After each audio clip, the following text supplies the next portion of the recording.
Yeah, always the beginning.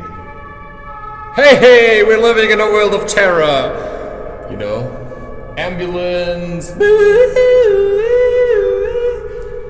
mean, if that doesn't get you, you know, some old lady at the supermarket will, because you entered in bare feet, and she just gave you shit for it. I mean, everybody's trying so hard to cover up their mess. So, you know, the one that smells the most like perfume is probably, you know, the dirtiest guy around, or so I assume. Okay, what is this image expressing according to myself? Well, first of all, you know, size is relative. You know, sometimes you're a bit further away from someone and they seem small and cute, and the closer you get, you realize, holy shit, this guy got depth. So if people ask me questions such as, you know, how old are you? I mean, we're living in times where people say, right, yo, Einstein, you know, the relativity theory, and well, if you understand relativity, then you'll never ask anyone how old they are, because I'm relatively old. I mean, I just went, okay, this is referring to the pyramids, of course, because they seem relatively far away, right? But when you get to the first one, which seems closer and bigger, you may realize that, you know, I don't know, it still seems further away than the one that seems further away.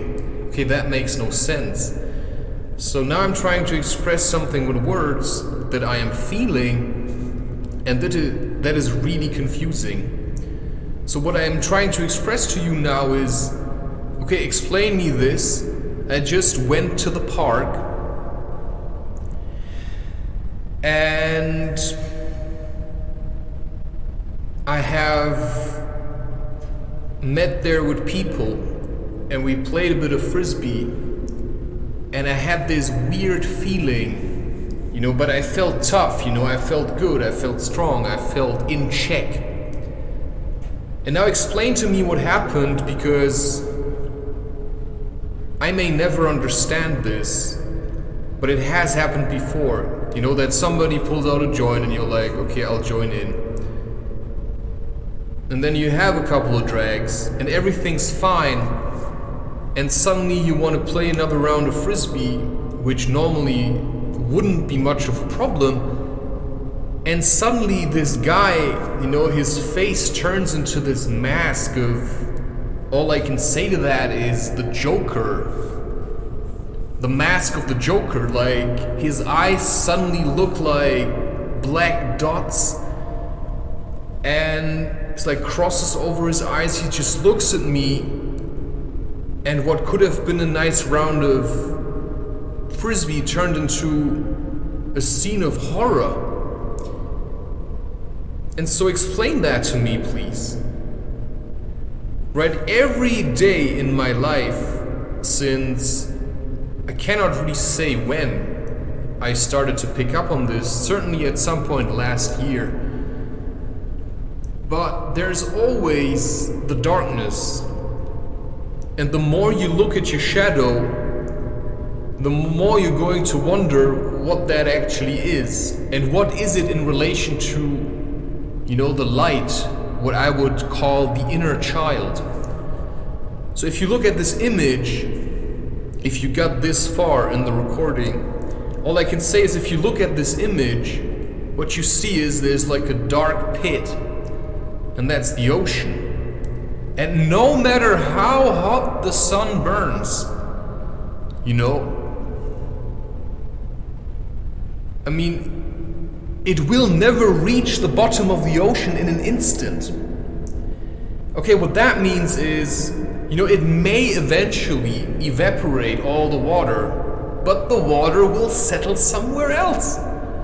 And there's always some deep, dark crevice under the ground, you know, where dark waters are accumulating. And this is basically what I have found for myself. If I start working with my shadow, and I open up to the shadow, and that also comes with smoking tobacco to a certain degree, and then I leave the house, then I am confronted with shadows, because that's where I am at the moment. You know, I seem like I'm still in the same room, but me smoking tobacco just opened a portal to another world. And this is what people don't understand, because they're clinging to the idea that you're solid. But I'm not solid. You know, I'm not solid. You know, if I don't look in a reflection in a mirror, who am I then? You know, behind this, what I perceive, yeah, I can move my hands and I can look at them.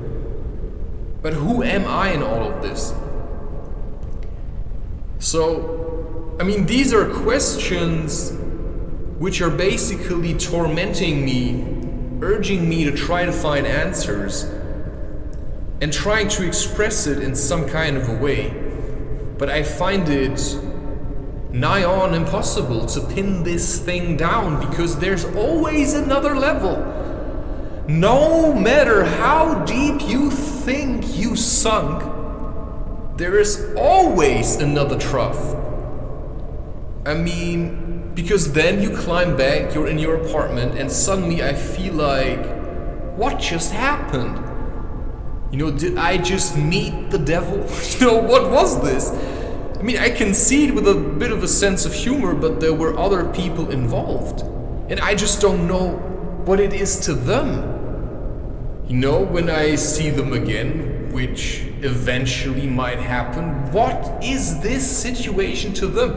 You know, this supposedly 35-year-old guy, suddenly packing his things in a hurry, saying, I told you I had no idea what would happen if I smoke. And then I just ran to the forest. And I just sat there, trying to collect my bits and pieces and asking myself what that just was. And I mean, leaving in a hurry can be really liberating. But the last 2 days I have been at home, just feeling this inner child inside of me, and it's just weird because I've got a beard and, you know, I'm just gonna say like pubic hair and stuff. So I'm clearly not 5 years old, but I feel like it. So where is this guy coming from? You know, and why can my shadow and my light never play nice? You know, the thing that actually, the worst thing he said was, come on, stay and relax a little. I was like, hell no! I'm just gonna leave on the pretense of having a panic attack, because I literally don't know what that was. So, the vultures are circling, my friend. And you as a spiritual being have to take responsibility. And if you have ominous feelings, then just look around, man. You know, look at the guy.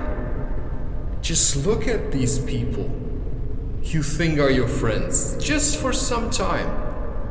I mean, you'll probably hide in your closet and start to draw things just to get your mind off what you've seen. And I mean, it's fascinating, and it clearly motivates me to hike more. But this cannot be turned off.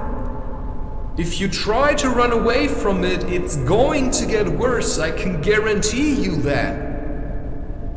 So ultimately you have to pick up something and start doing things. And I have tried. I mean, sometimes I just want to run away just to see what would happen. And believe me, it keeps getting worse. Because the higher you get in terms of consciousness, Like the more bright your consciousness shines, the darker your shadow gets. And then you can sit there and say, well, what is reality? Well, you're a human, my friend. You ain't no god. You may feel like a god, but so probably did like Notorious B.I.G. Well, he died. You know, I'm just saying, there's many that feel like they're like some kind of a god. Yeah, you can do that. You can feel like this, pump up your shadow a little, feel like all powerful. But if it gets down to it, I mean, look at Conor McGregor. He was like, yeah, I'm the toughest guy. You know, I'm gonna beat Mayweather. Yeah, bum, bum, bum. Yeah. And now, I mean, there are only so many battles that you can fight, and these include physical battles. You know, I'm like mind boxing kind of guy, you know. I'm not the guy who stands in the ring. I'm the guy lurking in the shadows looking at you, right? I mean, I have studied lynx, you know, I'm like a stalking predator. I'm not likely to be seen. And that just is kind of in my nature. And most predators, I mean, except for lions, I mean, a lot of predators are also solitary. And you could say, what's a predator? Well, we're all predating on energy, my friend. But how you get it, you can have it in an exchange. You know, you give something and they give something, you know, then it's like an exchange. Or you can like take it forcefully. So the sun is hot, it's gonna burn you. But it's gonna also lose its strength because night is gonna come. And the full moon is gonna wane. So while you feel like all powerful and light and, you know, yeah. And then welcome to the night, so you have to face both. If you are prone to being drawn into darkness, the seductress. But light can seduce you. I mean, a moth flies into the light, and maybe what a moth is, what the flame is to the moth, is darkness to a child of light. So I feel like a child of light. And I feel drawn to darkness, like heavily drawn into darkness. So you look at the ocean, you realize inside yourself is an ocean, and you can actually look into it. And it has been described in many ways, and in there's like ideas are things that you see. But how they can affect you, you know, if you pick up like something dark by turning your gaze within, how could that affect you on this plane of reality that we call the physical world? Well, that is hard to say. Well, if you see something that scares you, you have to pick yourself up, make yourself some nice banana bread, drink some turmeric latte, you know, and then you just push through and use it for something creative. Thank you for listening. This was recording number so and so many. I'm really stretching these out. I like to talk about these things, but I also know how to work with this. You know, I can face the shadow, but never stay in the shadows too long. And so shadow, light, diet, you know, mentality, stability, go hiking because we're heading for autumn. And that is totally awesome. That's it.